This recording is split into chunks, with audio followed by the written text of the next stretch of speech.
नमस्कार। आज मैं आप लोगों से मिलवाने जा रहा हूँ एक ऐसे महापुरुष से जिन्होंने हमारे भारत देश को साउंड की दुनिया में कुछ ऐसे प्रोडक्ट्स दिए हैं जिनसे निकलने वाली मधुर ध्वनि को सुन के आज भी लोगों के दिलों से आवाज आती है कि साउंड हो तो साउंड किंग जैसा, वरना ना हो। जी हाँ, बिल्कुल सही पहचाना आपने। साउंड किंग ब्रांड के फाउंडर श्री महेश गोयनका जी।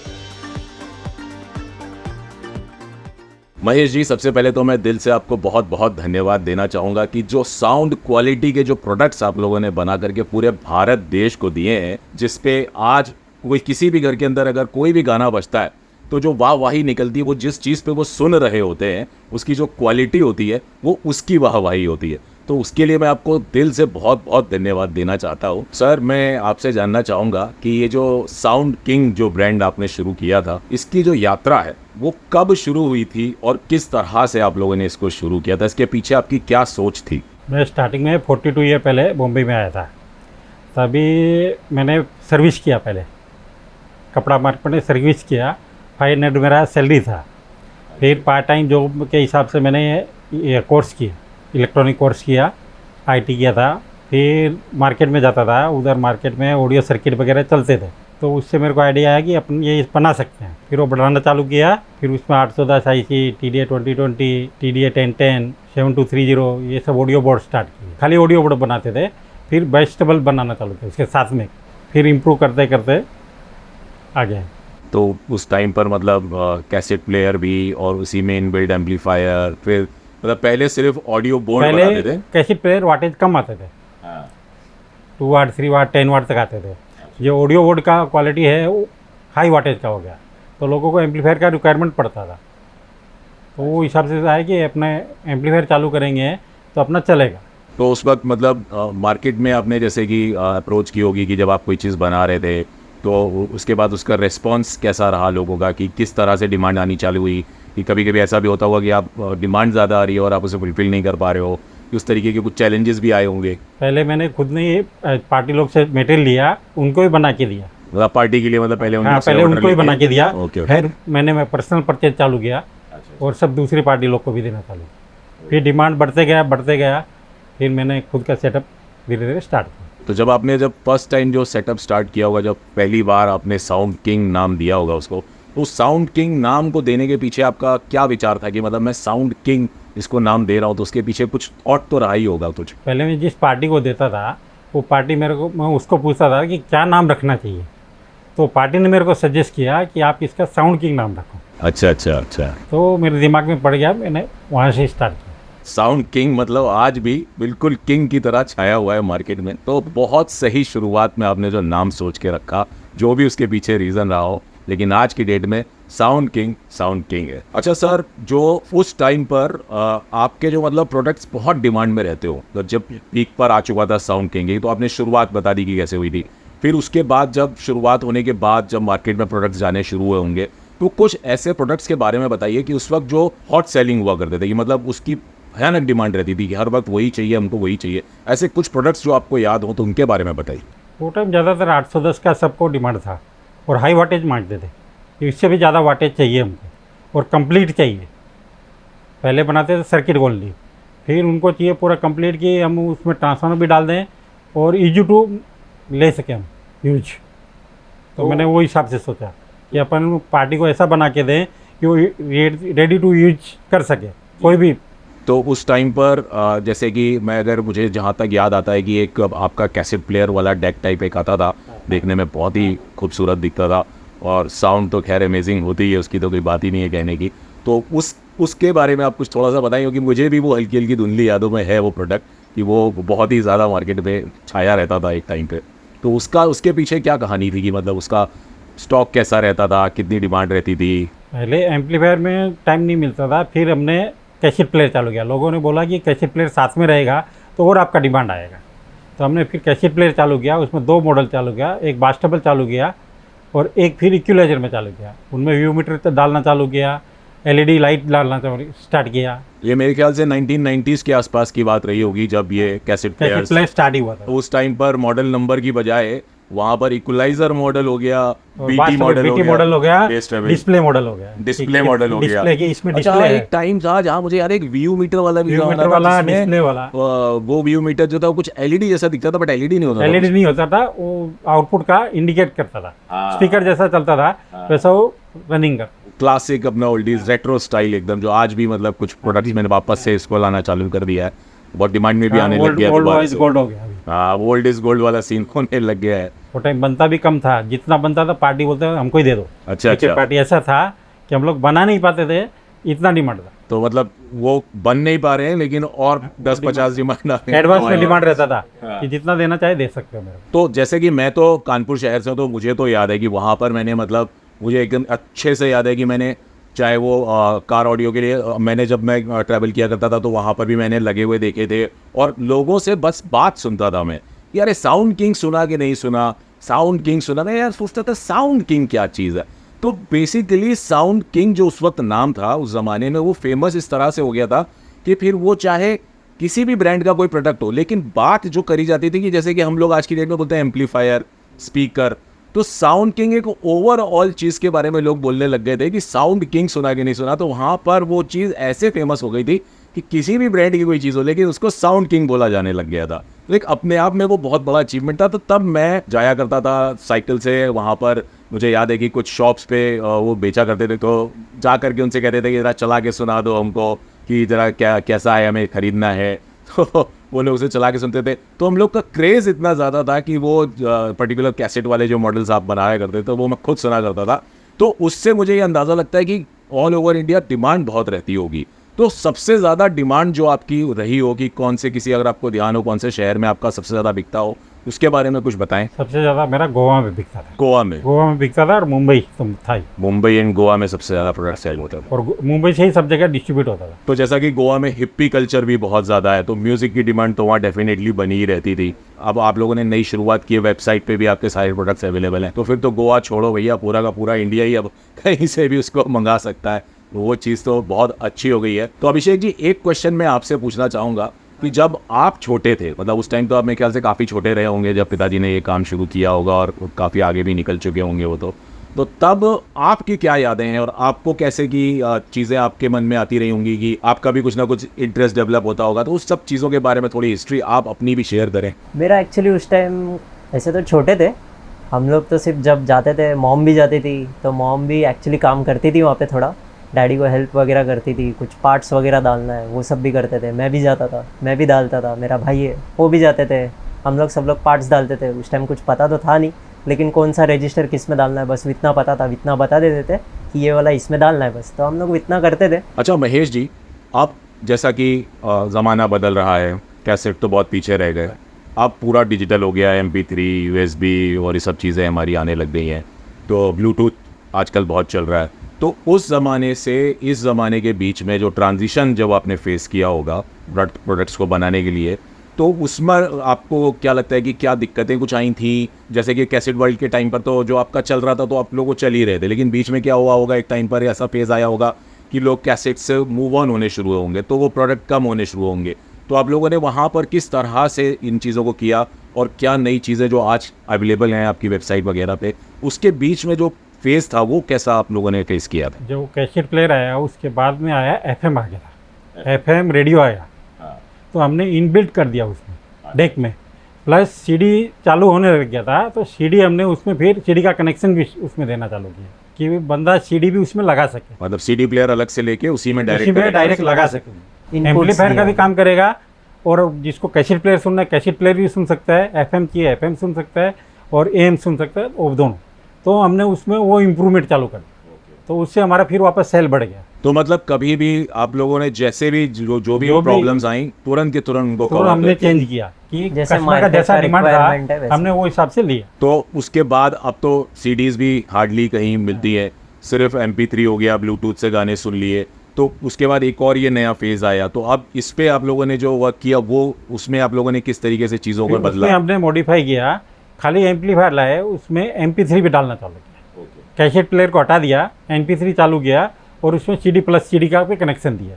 हाँ, तो मतलब जिसमें कि ब्लूटूथ भी हो गया, लग गया, तो वो टाइम ब्लूटूथ नहीं आया था, हाँ, उस NP3 time आया था, पहले NP3 आया था, वो यूएसबी लगाने वाला। USB लगाने वाला आया था, उसमें मेमोरी कम आता था, हाँ हाँ 1 GB 2 GB मैक्सिमम 2 GB आता था। नहीं, हाँ पहले उस टाइम पे काफ़ी कम हुआ उधर। वो टाइम सब लोग पूछते थे कि क्या होएगा अभी आगे, क्या नेक्स्ट क्या आएगा। तो मैंने मेरे दिमाग से बताया कि आगे कुछ नहीं होने वाला, खाली मेमोरी बढ़ने वाला है, और वही हो रहा है आज। हाँ, सिर्फ मेमोरी बढ़ती जा रही मेमोरी है, बढ़ती जा रही है। बाकी गाने तो उसमें स्टोरेज बढ़ रहा है, और तो बाकी और तो पहले की quality जो वही है। मेमोरी कार्ड जो कार्ड लगाते थे NP3, वो ज़्यादा अभी चलते भी नहीं है। हाँ, 1 घंटे के हैं अभी का कार्ड जो पेन ड्राइव लगाएंगे वो चलते भी नहीं है उनमें। तो बेसिकली आपने वक्त के साथ सारी चीज़ों को पूरा अपग्रेड किया, इवॉल्व किया, जैसे जैसे जो जो चीज़ें चैलेंजेस आते गए उनको आप पार करते गए, और फाइनली आज वो स्टेज आ चुकी है कि जहाँ पर कि जो नाम आपने साउंड इंडस्ट्री में आए होंगे, चाहे कैसेट हो, CD हो, MP3 हो, ब्लूटूथ हो, हर चीज़ पे किंग की मोहर जो है वो लग चुकी है। ये मतलब मुझे भी ये चीज़ को बात करते हुए, अपने व्यूअर्स को ये बताते हुए, पूरे इंडिया को ये बताते हुए इतना गर्व महसूस हो रहा है कि हमारा इंडिया कभी भी कहीं पीछे नहीं रहा है। आप साउंड किंग को देख लें कि कितनी अच्छी तरीके से इन लोगों ने हर चैलेंजेस को आगे बढ़ने के लिए, जब भी कोई मौका आए ना, तो उसको कभी भी हमें पीछे कदम नहीं हटाना चाहिए, हमेशा उसके ऊपर ये सोचना चाहिए कि अब हमें आगे कैसे बढ़ना है। तो यहाँ से वो इंस्पिरेशन हम ले सकते हैं, और कभी भी हमको अगर ये लगे कि किसी भी काम हम कर रहे हो और वहाँ हमको लगे कि यार अब क्या होगा, अब कैसे होगा, यार अब तो सारी दुनिया बदल गई, अरे चलो छोड़ो, जिस वक्त वो ख्याल आए कि चलो छोड़ो, वो ख्याल को किल करना है, और उसके बाद हमें ये सोचना है कि अब हमको वो जो नई दुनिया बन रही है, उस नई दुनिया में कैसे अगला कदम रखना है। तो जिस तरह से सर ने इतनी अच्छी तरीके से अपनी प्रोग्रेस की, आगे बढ़े और आज यहाँ पर स्टैंड कर रहे हैं, तो उसी तरह से हम सबको भी अपनी अपनी लाइफ में अपने अपने पार्ट्स को उसी तरह से प्ले करना चाहिए। अच्छा महेश जी, जैसे कि अब कुछ प्रोडक्ट्स हैं जो कि काफ़ी पुराने हो चुके हैं, जो कि शायद अभी आप लोग ने उसको लिस्ट भी नहीं किया होगा, बट वो जो पुराने प्रोडक्ट्स थे, अगर उसमें कोई प्रॉब्लम आती है किसी को पार्ट्स वगैरह की, तो उसके लिए क्या फैसिलिटी है हमारे पास? हम लोग ने उसके लिए टारगेट रखा है कि 10 साल तक हमारे पास कोई भी कंपोनेंट होना चाहिए। तो मतलब बेसिकली कहने का ये है कि 10 साल, आज अगर 2024 में कोई प्रोडक्ट बनाया है तो 2034 तक, 2034 तक उसको कंपोनेंट प्रोवाइड करके देंगे। बिल्कुल प्रोवाइड वो मिलेगा, रखते हैं, हमारे पास स्टॉक में रखते हैं। चाहे वो प्रोडक्ट मैन्युफैक्चर होना बंद भी क्यों ना आज भी डेक के पार्ट्स मेरे पास है, बहुत जो अच्छे। पहले डेक बनते थे उनके मैकेनिज्म है, उनके कंपोनेंट है, हेड है, जो भी चीज़ आज मेरे पास अवेलेबल है। तो मतलब बेसिकली जो पुराने भी अगर कोई किसी के पास है कुछ पार्ट्स, अगर आपको नहीं मिल रहे हैं, आप डायरेक्ट संपर्क कर लें और यहाँ से आपको वो पार्ट्स अवेलेबल हो जी। जाएंगे। तो अच्छा महेश जी और अभिषेक जी, मेरा आप दोनों से एक प्रश्न है कि जैसा कि अभी बहुत सारे बाहर के ब्रांड्स भी हैं जो इंडिया में अपने एम्पलीफायर्स वगैरह लेकर के आ रहे हैं, तो उनका कॉस्टिंग भी थोड़ी ज़्यादा हो जाती है क्योंकि वो बाहर से लेके आते हैं और चीज़ें उस तरीके की होती हैं। और जहाँ तक कि मैं जानता हूँ, साउंड किंग के जो प्रोडक्ट्स हैं वो काफ़ी बजट रेंज में रहते हैं। तो क्या ऐसा कुछ है कि उनकी क्वालिटी ज़्यादा बेहतर है, क्या हमारी जो क्वालिटी है वो उनसे ज़्यादा बेहतर है? देखिए, ये तो मुझे पता है कि मैं अगर कल को जो प्रोडक्ट रिव्यू करूँगा, अगर आपका होगा या किसी भी ब्रांड का होगा, तो वो क्वालिटी तो मैं लोगों तक बता दूंगा कि किसकी कितनी क्वालिटी है, कितनी अच्छी है। बट एक होता है एक जो परसेप्शन आप लोग का रहा होगा कि देख करके समझ करके कि बाहर से वो लोग आ रहे हैं, हम क्या वो चीज़ें पहले से बना रहे हैं या हमें और आगे बढ़ना होगा, उस चीज़ के बारे में आपका क्या विचार है? कैसे अभी जो बाहर से भी आ रहे हैं, क्लास डी में भी काफ़ी आ रहे हैं, क्लास डी में जो हाँ थोड़े कॉस्टली भी है, लेकिन एक है उसका पॉइंट कि वो जल्दी से रिपेयरेबल नहीं, प्लस उनमें पावर सप्लाई अलग से अपने को देना पड़ता है। इनबिल्ट उसमें आते हैं, किसी में नहीं आते हैं, बट फिर भी वो थोड़ा रिस्की है। क्लास डी थोड़ा रिस्की हो जाता है, और उसका साउंड वो AB और क्लास डी का डिफरेंस बहुत है। करेक्ट, क्लास हम ए लोग- का साउंड हाँ। बहुत तो अभी हम लोग जो बना रहे हैं वो AB क्लास है, और ये ईजी टू रिपेयरेबल है। इसका जो भी पार्ट्स है, इनके कस्टमर बहुत दूर बैठे हैं और उसका कुछ ख़राब हो जाता है, हम लोग इजीली उसको पार्ट्स सेंड कर देते हैं, तो वो एक सर्विस इजी हो जाता है कस्टमर को। और हम लोग जो भी पार्ट्स यूज़ करते हैं वो ऑलमोस्ट हाई एंड वाले ही है, तो उसमें जो भी कुछ हो जाता है, मोस्टली तो होता नहीं है, इनकेस कुछ होता है तो हम लोग उनको सर्विस इजीली दे पाते। बट वही अगर कोई कस्टमर ब्रांड का लेता भी है बाहर से, तो उसको सर्विस थोड़ा मुश्किल हो जाएगी, क्योंकि क्लास डी जल्दी से रिपेयरेबल है नहीं। कोई लोकल टेक्नीशियन भी इसके इनकेस इसको रिपेयर करने जाएगा तो होगा नहीं जल्दी से। और ये कैसे AB क्लास है तो कोई भी रिपेयर कर सकता है, इजी टू रिपेयरेबल है। तो जैसे कि कुछ प्रोडक्ट्स हैं जो कि 2.1 एम्पलीफायर के आते हैं, कुछ आते हैं सिर्फ 2 चैनल के होते हैं। तो इस वक्त कोई ऐसा प्रोडक्ट है आपका जो कि बहुत ही ज़्यादा डिमांड में और बहुत ही उसकी क्वालिटी लोगों को इतनी पसंद आ रही हो कि वो हर वक्त ही डिमांड में रहता हो? एक्चुअली पहले हम लोग का 2.0 SK 25,000 2.0 बहुत डिमांड में था, बट कस्टमर्स का रिक्वायरमेंट ऐसा रहा था कि उनको एक सबवूफर ऐड करना है, क्योंकि सबको बेस बहुत पसंद है। बिल्कुल बिल्कुल। तो सबको एक बेस ऐड करना था। एक्टिव सबवूफर लोग बनाना नहीं चाहते क्योंकि उसमें कॉस्टिंग बढ़ जाता है। तो लोगों का ऐसा था कि आप एम्पलीफायर में 2.1 का कुछ ऑप्शन कर दोगे तो बेटर होगा। तो हम लोग ने फिर उस पर वर्कआउट किया, उसको काफ़ी टाइम गया, हम लोग को ऑलमोस्ट 1-1.5 साल गया उसको R&D में, बट काफ़ी हद तक वो अच्छा हो गया। अभी तो काफ़ी अच्छा है, अभी काफ़ी बिक भी रहा है हमारा। काफ़ी कौन सा मॉडल है SK 25000 2.1 करके सीरीज़ है। SK 25000 2.1 series. 2.1 उसमें हम लोग ने लो पास फिल्टर का करके रखा है, तो अच्छा खासा रिस्पॉन्स मिल जाता है। जो आप 10 इंच का बेस वगैरह लगा सकते हो, 2 आप 10 इंच का 3 वे का हमारा बॉक्स आता है साथ में, तो वो भी लगाते हैं, या कस्टमर खुद के बनाते हैं तो कर सकते हैं। वैसे उसमें काफ़ी मल्टीपल ऑप्शंस कस्टमर कर सकते हैं। ऑप्टिकल इनपुट भी है, ऑप्टिकल इनपुट भी है, लेटेस्ट अभी है, कोएक्सेल है। तो इनकेस किसी को अपना टीवी वगैरह से डायरेक्ट कनेक्ट करके डायरेक्ट करके प्रोजेक्टर भी लगा सकते हो। चलिए ये तो बहुत ही अच्छी बात है। तो मतलब मेरे हिसाब से अगर मैं ये कहूँ कि हमारे इंडिया में कोई भी चीज़ कभी पीछे ही नहीं रही है, लेकिन शायद बहुत सारे लोगों तक उसकी वो क्वालिटी और वो वैल्यू पहुँची ही नहीं है कि जो एक्चुअली उनको समझना चाहिए। मैं आपको एक चीज़ की तो गारंटी दे सकता हूँ कि मैं जिस बचपन में, जहाँ मैं आपकी शायद एज का रहा हूँ एक टाइम पे, उस वक्त जब मैं साइकिल पे जा कर के सर के प्रोडक्ट्स को सुनने के लिए मैं वहाँ पर दीवाना हुआ रहता था, तो आप सोच सकते हो कि आज की डेट में भी जो अपग्रेड होकर के चीज़ें बनी हैं उनकी क्वालिटी क्या रही होगी। तो जब वो रिव्यू करने के लिए मेरे पास अगर कोई भी प्रोडक्ट इन लोग की जब आएंगे, और डेफिनेटली आप लोग को भी वहाँ पर एक्चुअल रिजल्ट क्या है उसका वो मैं आप लोग को बताऊंगा ज़रूर। आज की इस साउंड बार और ब्लूटूथ स्पीकर्स की दुनिया में साउंड किंग के प्रोडक्ट्स का भी पीछे नहीं हुए। तो भैया इस बात से एक बात तो पक्की हो जाती है, साउंड की दुनिया में यदि वास्तव में कोई किंग है तो वो है साउंड किंग। तो अभिषेक जी, अब मैं आपसे जानना चाहूँगा कि साउंड किंग के साथ साथ जो डॉज साउंड की आप लोगों ने नई शुरुआत की है, उसके पीछे की क्या कहानी रही? कि मतलब वो डॉज साउंड आपने किस तरह से सोचा कि उसमें आप जो प्रोडक्ट्स लेके आने वाले हो, उसके पीछे की थोड़ी स्टोरी बताएं मुझे कि क्या कहानी रही है। ओके, डैड का जो लेगेसी था, जो इनका बिजनेस है इतना पुराना है, और प्लस उनका नाम भी काफ़ी अच्छा था। उन्होंने जो मार्केट में अपना रेपुटेशन जो बनाया था, तो मैं सोचा कि इसी को ही कुछ कंटिन्यू करना है। तो इनका जो लेगेसी है वो अभी कंटिन्यू करने का मुझे पूरा ये है। डॉज साउंड का बेसिकली वही एक मेरा इंटेंशन था, मेन तो DIY कस्टमर्स को वही था कि मैं थोड़ा सर्च कर रहा था। मैं भी एक्चुअली मेरे को भी इंटरेस्ट रहता था कि मैं खुद से कुछ स्पीकर्स वगैरह बनाऊँ। एम्पलीफायर्स तो हम लोग करते ही थे, लेकिन मुझे ऐसा था कि कुछ स्पीकर्स का भी डेवलपमेंट मुझे करना चाहिए। तो मैं देख रहा था कि किधर भी मुझे अच्छे ड्राइवर्स का मिलना थोड़ा मुश्किल हो रहा था। जो लोकल इंडियंस में मिल रहे थे वो थोड़े मुझे इतने पसंद नहीं आ रहे थे। तो मैंने बोला कुछ तो करना पड़ेगा। मुझे अगर कम क्वांटिटी में चाहिए तो इजीली अवेलेबल नहीं हो रहा है। मुझे 1-2 ड्राइवर चाहिए या 1-2 ट्विटर्स चाहिए सैम्पलिंग के लिए, कुछ करने के लिए, या उसका कुछ स्पीकर का ग्रिल है, पीछे नीचे का पैर है, या पीछे के स्पीकर सॉकेट्स है, अंदर का कुछ एक फोम्स या कुछ भी अकोस्टिक मटेरियल्स है, वो कुछ अवेलेबल ही नहीं होता था। मैं काफ़ी सर्च किया था लेकिन नहीं मिल रहे थे। तो मेरे को फिर मैंने सोचा कि कुछ इसी में ही कुछ करते कि DIY कस्टमर्स के लिए भी ईजी हो जाएगा, तो काफ़ी हेल्पफुल भी हो जाएगा, और मेरे को भी फिर उसमें प्रॉपर एक थोड़ा ईजी हो जाएगा। हम लोग अभी थोड़ा ट्राई कर रहे हैं कि फिनिश प्रोडक्ट्स में भी अभी हम लोग कर रहे हैं। DIY तो है ही, लेकिन काफ़ी कस्टमर्स ऐसे जो फिनिश प्रोडक्ट्स भी हमसे डिमांड करते हैं। हाँ, तो जैसे कि मैंने भी देखा है कि काफ़ी बजट रेंज में, जैसे कि यहाँ पे ये स्पीकर्स वगैरह आपके जो रखे हुए हैं, तो ये काफ़ी बजट रेंज में होते हुए भी क्वालिटी को भी मेंटेन किए हुए हैं। और कुछ लोग जो DIY करना चाहें वो इन्हीं कंपोनेंट्स को लेकर के खुद भी बना सकते हैं, और काफ़ी लोग करते भी है। यही सेम 3-वे स्पीकर्स हमारे काफ़ी कस्टमर्स खुद से ही बना देते हैं, तो वो भी हो जाता है, क्योंकि इसके इंटरनल एक पार्ट्स हम लोग देते हैं। एयर पाइप्स है, अभी नॉर्मली एयर पाइप्स मैंने खुद ही लोकल में ढूंढे थे लेकिन मिलते ही नहीं थे। प्लस स्पीकर के ग्रिल फास्टनर्स तो बिल्कुल ही नहीं मिले। तो वो सब भी जो छोटी छोटी चीज़ है वो प्रोवाइड करने का कोशिश की है।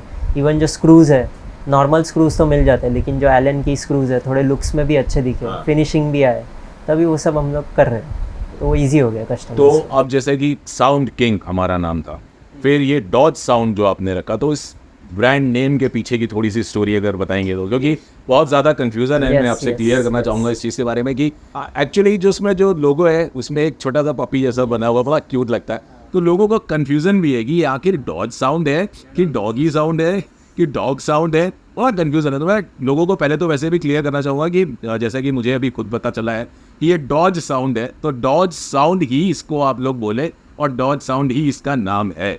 तो उसके पीछे आपने उसको डॉज साउंड रखने के पीछे क्या आपका थॉट क्या था वो बताएं। थॉट तो यही है, देखो डॉग लवर तो हूँ, डॉग लवर आप भी है। हाँ, तो उस टाइम मैंने सोचा कि चलो एक डॉज साउंड करके हम लोग इसको एक ट्राई करते हैं। तो बेसिकली वैसे ही स्टार्ट हुआ है। तो जैसा कि अब आपने बताया ये पूरी स्टोरी इसके पीछे की, आप भी एक डॉग लवर हो, मैं भी एक डॉग लवर हूँ, तो वो इमोशन को मैं समझ सकता हूँ। और मेरी ही तरह, आपकी ही तरह और भी बहुत सारे लोग होंगे जो इस इमोशन को कनेक्ट कर सकते होंगे कि जो एक इमोशन है हमारा, एक प्रेम है हमारे प्रकृति में, जो भी पशु पक्षी उनकी तरफ, उसको भी हमने एक प्रोडक्ट के साथ जोड़ा है।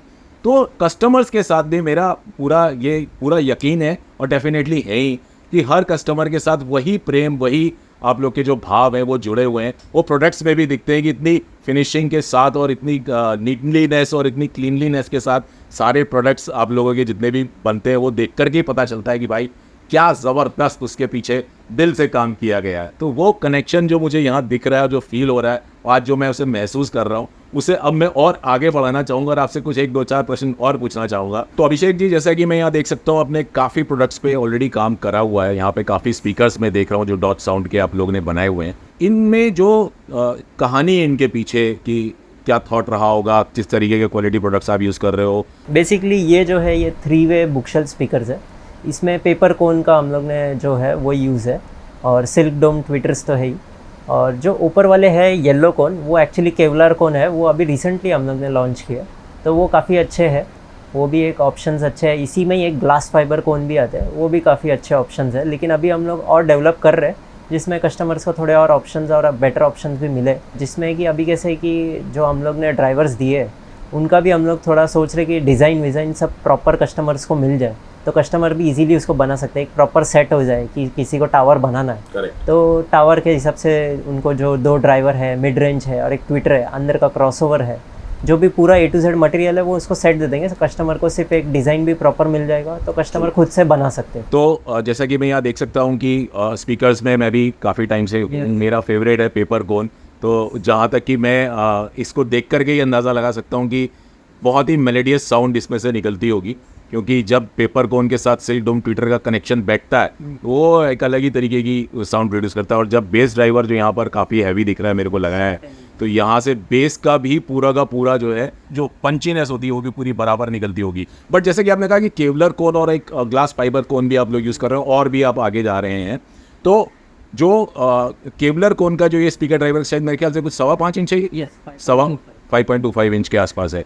तो ये तो आपका इसमें पूरा टारगेट रहा होगा कि मिड्स और हाइस की क्लियरिटी पूरी मेंटेन रहे। तो इसके साथ कुछ सबवूफर्स वगैरह का भी प्लान है कि ऑलरेडी है कुछ? सबवूफर्स का प्लानिंग हम लोग कर रहे हैं, जो बना रहे हम लोग। हार्डली आई गेस कितना टाइम लगेगा वो बोल नहीं सकते, लेकिन उसका प्लानिंग चालू है। ऑलरेडी रॉ सबवूफर्स तो हम लोग दे रहे हैं। अच्छा, वो सबवूफर्स आप लोग एक्टिव प्लान कर रहे हो कि पैसिव सबवूफर? दोनों ट्राई कर रहे हैं हम लोग। एक्चुअली हमारे प्लेट्स भी आते हैं, सबवूफर प्लेट्स आप लोग के, तो वो भी आते हैं।